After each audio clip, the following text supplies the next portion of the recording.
ดีมีคนเขากราบไหว้ชนะใจผู้ฟังอยากฟังขาถ้าพูดร้ายคนชังตั้งนินทาอย่าพูดจาหยาบคายทำลายตัวถ้าพูดให้ไพเราะสนอหูถึงศัตรูเป็นมิตรไม่คิดชั่วคนเคยรักเราอีกเท่าตัวอย่าพูดชั่วคนชังระวังตนขอถวายความนอบน้อมแด่พระรัตนตรัยมีพระพุทธเจ้าเป็นต้นขอถวายความเคารพพระมหาเถระพระเถรานุเถระเจ้าคณะพระสังฆาธิการทั่วโลกมีพระเดชพระคุณพระธรรมเสนาบดีเจ้าคณะภาค7วัดพระธาตุดอยสุเทพเป็นต้นและขออำนวยพรแด่ท่านผู้ฟังท่านผู้ชมสาธุชนพุทธบริษัททั้งหลายวันนี้รายการธรรมทัศน์ของวัดพระธาตุดอยสุเทพออกอากาศทางสถานีวิทยุวปท2จังหวัดเชียงใหม่มีร้อยเอกจำนงปัญญาวัฒโนเป็นหัวหน้าสถานีและอาตมาภาพพระครูปริยัติยานุศาสตร์เป็นผู้บรรยายเป็นประจำทุกวันเวลา7:30 นาทีถึง8 นาฬิกาสำหรับวันนี้ก็บันทึกเสียงล่วงหน้ามา1 วันจากวัดพระธาตุดอยสุเทพและเรื่องที่พูดคุยกันในรายการก็ยังเหมือนเดิมเป็นเรื่องเดิมธรรมะที่ว่ายศย่อมเจริญแก่บุคคลที่มีความขยันหมั่นเพียรมีสติมีการงานสะอาดใคร่ครวญก่อนทำสำรวมดำรงชีวิตโดยธรรมและไม่ประมาทที่สำคัญคือความไม่ประมาทเพราะว่ามันอยู่ในหมวดอัปมาทวรรคว่าด้วยความไม่ประมาทเพราะนั้นทุกคาถาในวรรคนี้จะมีเรื่องอื่นๆกี่เรื่องก็ตามสุดท้ายจะมีคำว่าไม่ประมาทอย่างได้กล่าวแล้วความสำคัญของความไม่ประมาทมันมีอเนกประการดังที่ได้กล่าวไว้แล้ววันนี้มาพูดถึงเรื่องของกุมภโคศกเศรษฐีตอนนี้ขอต้อนรับคุณโยมจิรปริยาคุณโยมป้อมจากหางดงนะกราบนมัสการค่ะสาธุสาธุเป็นอาทิกัลยาณธรรมิกาเป็นผู้มีธรรมอันงามในเบื้องต้นคือศีลตามมาด้วยพระเดชพระคุณหลวงพ่อสุทธิสงึมรำจากจังหวัดบุรีรัมย์พร้อมด้วยหัวใจสีชมพูอวยพรวันเกิดให้กับผู้พูดกราบขอบพระคุณเป็นอย่างยิ่งเป็นอาทิกัลยาณธรรมโมอาทิกัลยาณธรรมโมผู้มีธรรมอันงามในเบื้องต้นเหมือนกันคือความงามแห่งศีลนั่นเองล่ะตอนนี้เมื่อกี้ก็พูดมานิดหน่อยเกี่ยวกับประวัติและความเป็นมาของกุมภโคศกเศรษฐีนะเมื่อวานนี้เล่ามาถึงตอนที่กุมภโคศกเศรษฐีถูกตัดขาเตียง ถูกตัดขาเตียงเสร็จแล้วเตียงหักนางสนมที่นำลูกสาวมาด้วยก็เลยบอกให้กุมภโคศกไปนอนกับลูกสาวเขาเอง นอนที่เตียงเดียวกันเหมือนกันนะหนูให้พี่เขานอนด้วยเหมือนกันนะตื่นเช้ามาเสร็จไปร้องไห้บอกแม่ว่าโอ้หนูกับพี่ชายเอาหนูเป็นเมียแล้วเหมือนกันนะโอ้ไม่เป็นไรไม่เป็นไรต้อนรับยินดีต้อนรับลูกเขยว่าต้อนรับเป็นลูกเขยจบเมื่อวานนี้เวลาหมด มาถึงตอนนี้นี่อยู่มาอีก2-3 วันก็ได้เงินมากขึ้นวันละกะหาปณะวันละกะหาปณะเนี่ยนะขาเตียงหักนี่ก็ได้เพิ่มอีกเพราะว่าต้องไปซ่อมขาเตียง ซ่อมขาเตียงเสร็จแล้วก็พอได้เงินพอสมควรนี่ก็แจ้งข่าวไปทางสำนักพระราชวังสำนักพระราชวังพระเจ้าพิมพิสารก็เลยประกาศให้คนเล่นมหรสพเขาเรียกว่านักสัตว์นะนักสัตว์ให้แต่ละบ้านเนี่ยจัดงานรื่นเริงประจำปีให้จัดมหรสพต่างๆแม่ยายก็เลยบอกลูกเขยกุมภโคศกว่าเขาทางการเขาให้จัดมหรสพขอให้ลูกเอาเงินมาจัดมหรสพเหมือนกันนะโอ้ผมไม่มีเงินมากมาแม่เหมือนกันผมไม่มีเงินมากมีแค่นี้ไม่เป็นไรเอามาเถอะเหมือนกันนะจริงแกมีเงินจากพระราชามาแล้ว มีเงินจากพระราชามาแล้วเป็นพันก็เอามาให้นิดหน่อยแต่นี่คราวนี้เอามามากกว่าทุกวันเลยเพราะว่าไปจัดงานเอามาให้5 กหาปณะโอ้โหแอบเข้าไปในป่าไปขุดเอาเงินที่ฝังไว้นะ มาให้5 กหาปณะทำมหรสพเหมือนกันจัดยิ่งใหญ่เลยในหมู่บ้านแต่ละครัวเรือนนี่ก็จัดมหรสพกันรื่นเริงสนุกสนานเบิกบานกันทั้งวันจัด3 วันนะมหรสพคราวนี้จัด3 วัน 3 คืนเลยนะโอ้นี่เอามาให้มากหน่อยว่างั้นนะมาให้แค่5 กหาปณะแต่ก็จริงใช้ไปเป็น100ใช้ไปเป็น100-200นู่นล่ะก็จัดยิ่งใหญ่นี่เชิญนักเต้นนักรำนักฟ้อนอะไรมาแสดงคลึกครื้นในซอยเนี่ยทั้งซอยให้จัดกันทางการเขาให้จัดเป็นซอยไปว่างั้นนะวันนี้ซอยเราวันต่อไปก็ซอยนั้นไปเรื่อยๆว่างั้นนะเพราะนั้นซอยเราเนี่ยต้องทำให้ยิ่งใหญ่ว่างั้นนะโอ้ยิ่งใหญ่ไม่ได้แม่ว่างั้นผมไม่มีเงินน้อยว่างั้นนะไม่เป็นไรเอามาเถอะเท่าไหร่ก็เอามาเถอะว่างั้นนะจัดโอ้หมดไปหลายร้อย200-300หมดไปหลายร้อยครับเงินเอามาเป็นพันเลย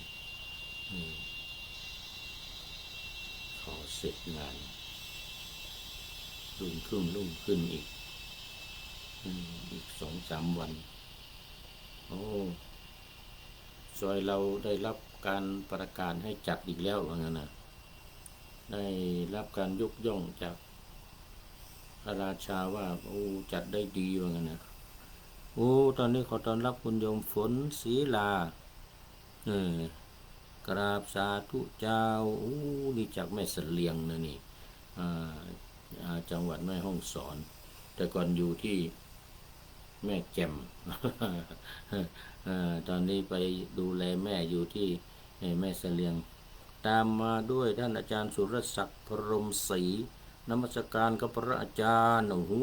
นี่จันทบุรีโอ้โหจันทบุรีมาแล้วมาแล้วเออตอนนี้เป็นอะไรมัชเช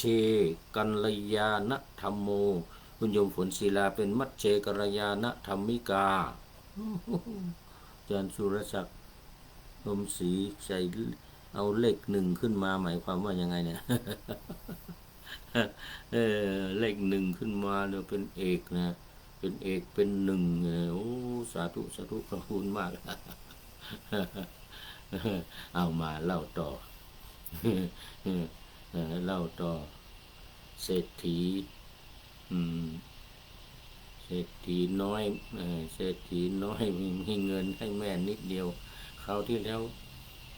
ซอยของเราเนี่ยได้รับการยกย่องนะจัดดีมากกว่างั้นนะ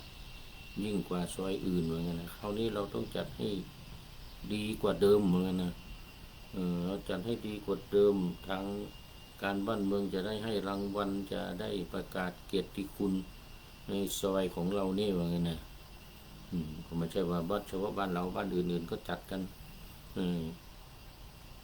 อันนี้แม่ขอเพิ่มอีกสักนิดหน่อยนะลูกนะว่างั้นนะขอเพิ่มสักอีกหน่อยนะเอามาให้8 กหาปณะนี่นะเอามาให้โอ้ไฟดับต้องขอไป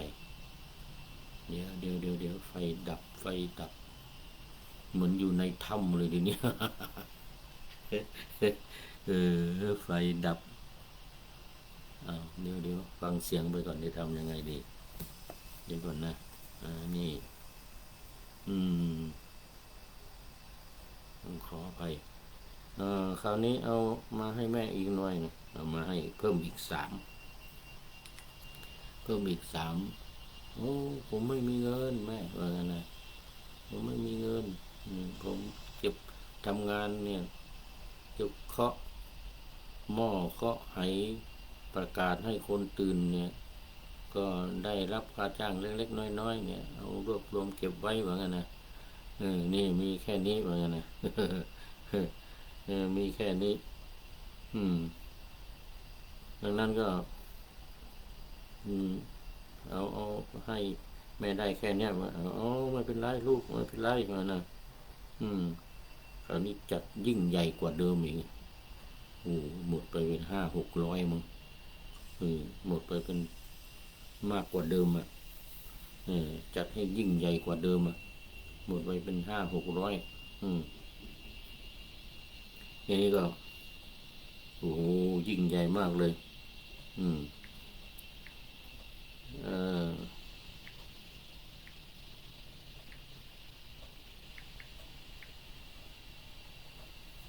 ยิ่งใหญ่มาก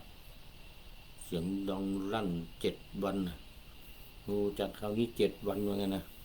จัดมหรสพคราวนี้7 วัน ซอยเราได้รับการยกย่องคราวนี้ต้องทำให้ดีกว่าเดิม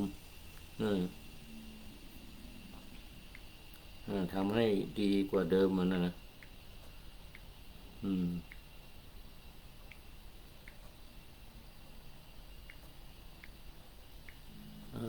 โอ้โหคราวนี้แล้วยิ่งใหญ่กว่าเดิมเลยเสียท่าผู้พูดนี้ไม่มีไฟนั่งเหมือนอยู่ในถ้ำตอนนี้ไฟดับไม่เป็นไรเดี๋ยวเราจะประเดี๋ยวก็คงจะมา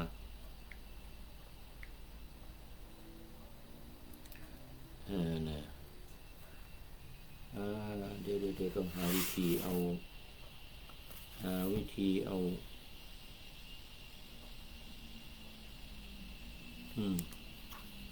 อาอันนี้โทรศัพท์นี่เปิดไฟแป๊บหนึ่งก่อนโทรศัพท์นี่เปิดไฟนี่เอาเดี๋ยว ปิดไฟก่อน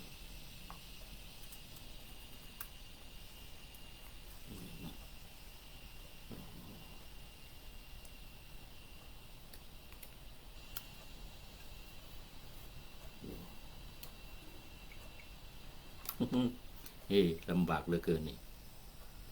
ลำบากเหลือเกิน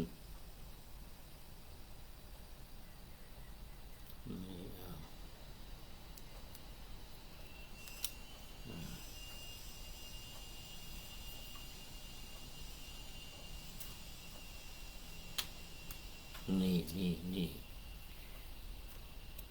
เปิดไฟส่องมา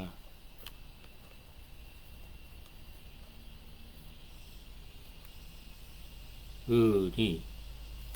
มีแสงสว่างขึ้นมาบ้างละ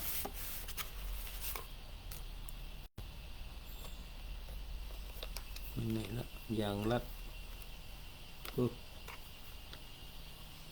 รัดหายไปละ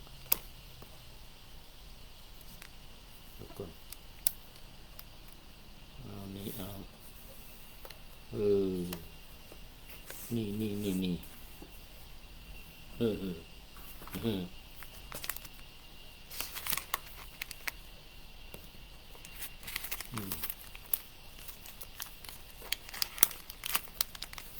นะเอานี่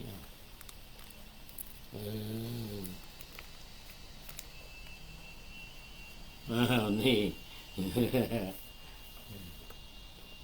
เอานี่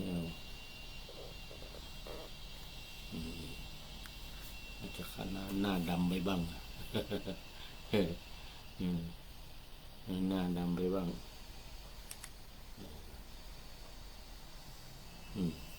อันนี้ก็พอจัดเสร็จเรียบร้อย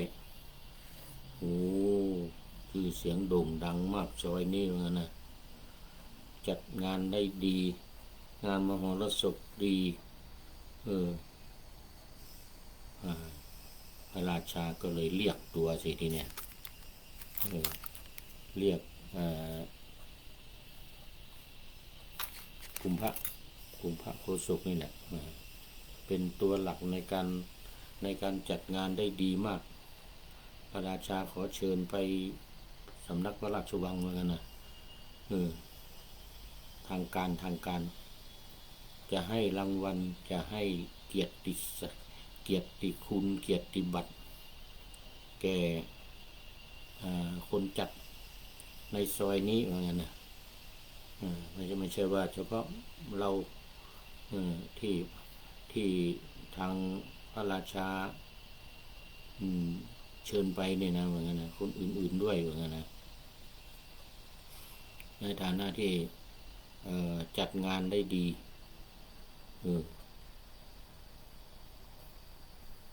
ทำไมดีเหรอแม่เหมือนกันนะผมให้เงินแค่8 กหาปณะมันไม่ใช่ว่าเฉพาะซอยของเรามันไม่ใช่เฉพาะบ้านเราเหมือนกันบ้านอื่นก็ทำได้ดีเหมือนกันนะของเรานี่ก็ทำได้ดีบ้านอื่นเขาก็ทำดีเหมือนกันคนจริงจ่ายไป500-600คนจริงจ่ายไปเยอะนี่นะพอไปถึงพระราชาก็ไปถึงก็เข้าไ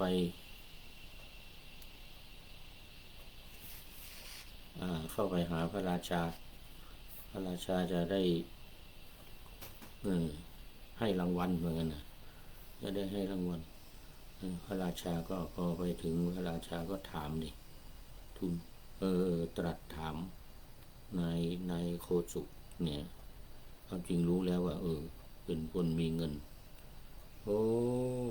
จัดงานดีมากท่านกุมภะโคศกเหมือนกันนะท่านมีเงินมากเหมือนกันนะกราบทูลพระราชาผมมีเงินน้อยเดียวให้แม่ทำไปแค่8 กหาปณะครั้งแรก5 กหาปณะเหมือนกันนะครั้งแรกครั้งนี้8 กหาปณะตอนนั้นเองเหมือนกันนะ จัดดีมากจัดดีมากมันหลายบ้านเหมือนกันมันหลายบ้านหลายซอยเหมือนกันสำหรับท่านเนี่ยขอถามเลยถามว่าท่านเนี่ยมีเงินมากไหมมีเงินมากใช่ไหมไม่มีว่างั้นนะโอ้อย่าโกหกเลยว่างั้นนะนี่พระราชานี่นะพระราชาว่าอย่าโกหกเลยนะนี่เงินเอาเงินที่ให้ทุกวันเลยนะนางสนมก็ไปให้พระราชาไงพระราชาก็เอามาให้ทุกวันนางสนมไปให้ก็พระราชาก็ออกมากองให้ดูนี่เงินของท่านใช่ไหมเนี่ยจะว่าไม่มีเงินได้ไงอย่างนั้นนะมีเงินของท่านได้ไหมใช่ไหมอย่างนั้นนะโอ้พอเห็นก็จำได้สิเงินของตัวเองจำเงินของตัวเองได้ที่เอามาใช้จ่ายซื้ออาหารการกินเอามาให้แม่ยายซ่อมขาเตียงนะปรากฏว่าเงินมาอยู่ที่พระราชาหมด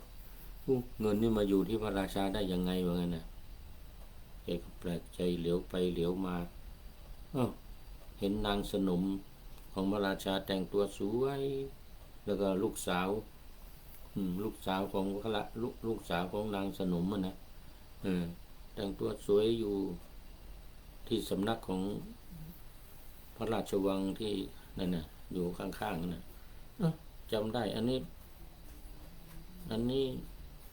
แม่ยายของเรานี่อันนี้เมียเรานี่แต่งตัวสวยอย่างเงี้ยว่าไงนะพระราชาก็เลยบอกว่านั่นแหละอันนั้นแหละแม่ยายของเธอพระราชาพระราชานี่แหละส่งไปอย่างนั้นนะพระราชานี่แหละส่งไปอย่างนั้นนะเธอนะมีเงินมากอย่าโกหกเลยอย่างนั้นนะแกก็โอ้เราก็เสียรู้เสียแล้วอย่างนั้นนะแม่ยายเรานี่เป็นนางสนมของพระราชาแล้วก็ลูกสาวของแม่ยายเมียของเรานี่มันก็เป็นลูกสาวของพระราชานี่ลูกสาวของนางสนมพระเอกของพระราชาว่างั้นนะโอ้จนใจเลยทีนี้จำเป็นต้องยอมรับว่ามีเงินจริงแล้วทำไมมีเงินแล้วทำไมไม่เอาออกมาใช้มาจ่ายทำไมไม่เอามาเป็นมีเงินมากเป็นเศรษฐีเนี่ยก็เลยเล่าเหตุการณ์ทั้งหมดตั้งแต่พ่อแม่ให้หนีออกจากบ้านไปทั้งหมดนะมาจนถึงนี่แม่ยายกับลูกสาวเนี่ยไปที่บ้านเนี่ยนะ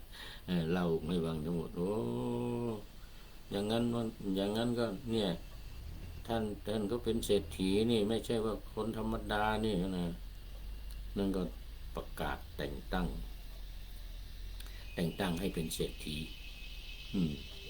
ทำประกาศแต่งตั้งเลยเป็นรางวัลพิเศษแต่งตั้งให้เป็นเศรษฐีประจำเมืองให้คนไปขนเอาเงิน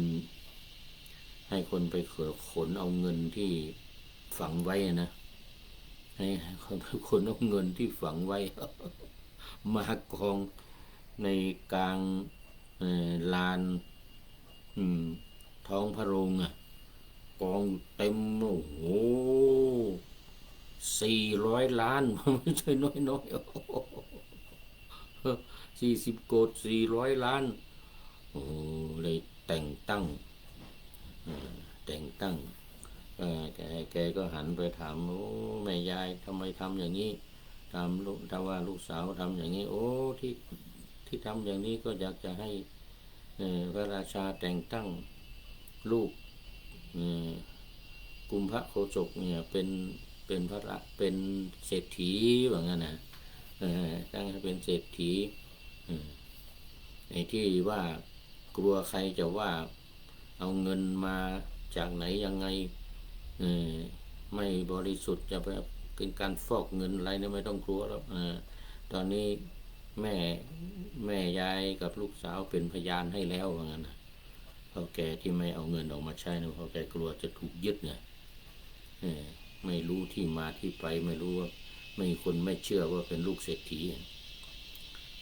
แต่งตั้งให้เป็นเศรษฐีแล้วก็ยกลูกสาวพระราชานี่นะยกลูกสาวของนางสนมเนี่ยให้เป็นมเหสีให้เป็นภรรยาของกุมภโคศกเศรษฐีเป็นเศรษฐีแล้วทีนี้ เรื่องยังไม่จบตอนนี้หมดเวลาเนื่องจากว่ายังมีบุพกรรมของกุมภโคศกที่เมื่อวานเล่าให้ฟังไปนิดหน่อยจะได้นำเอาบุพกรรมของกุมภโคศกเนี่ยมาเล่าสู่กันฟังอีกในวันต่อไปจบแน่จ่ายไม่ครบก็จบแน่ ได้เป็นเศรษฐีเลยเนี่ยอยากจะให้ลูกได้รางวัลเหมือนกันรางวัลอะไรเนี่ยเป็นเศรษฐีนี่ไงเหมือนกันนะแม่ยายนะโอ้แม่ยายก็ดีใจเลยทั้งลูกสาวยกลูกสาวให้เป็นลูกสาวเศรษฐีเลยเนี่ยโอ้โหของเมืองราชคฤห์เนี่ยมีเงินตั้ง400 ล้านวันนี้จบไปแค่นี้ก่อนเดี๋ยววันต่อไปจะได้มาสรุปธรรมะคาถาธรรมบทคาถาเรื่องกุมภโคศกเนี่ยอีกทีหนึ่งแล้วก็นำบุพกรรมของกุมภโคศกนี่มาเล่าสู่กันฟังอีกแล้ววันนี้โมทนาท่านอาจารย์สุรศักดิ์พรหมศรีคุณโยมฝนศรีลาเป็นปริโยสานะกัลยาณธรรมโมธรรมิกาโมทนาเป็นอย่างยิ่งละอันนี้ก็มาดูข้อคิดท้ายรายการวันนี้ท่านนายพลนเรศจิตลักษณ์ของเรานี้เองเรื่องของการพูดเรื่องของการพูดนี่นะ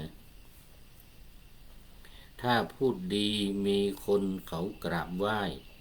ชนะใจผู้ฟังอย่ากังขาถ้าพูดร้ายคนชังตั้งนินทาอย่าพูดจาหยาบคายทำลายตัวเหมือนกับโคศกนี่เลยกุมภโคศกนี่เลยพูดดีเสียงดังจนพระราชารู้ว่าเป็นเสียงของคนมีเงินนะอันนี้ไม่ได้พูดร้ายไม่ได้ทำลายตัวเองพูดดีไปเปล่าร้องไปตะโกนตีก็เคาะกองตีหม้อเอาหม้อไปตีทุกเช้าเลยนะพูดดี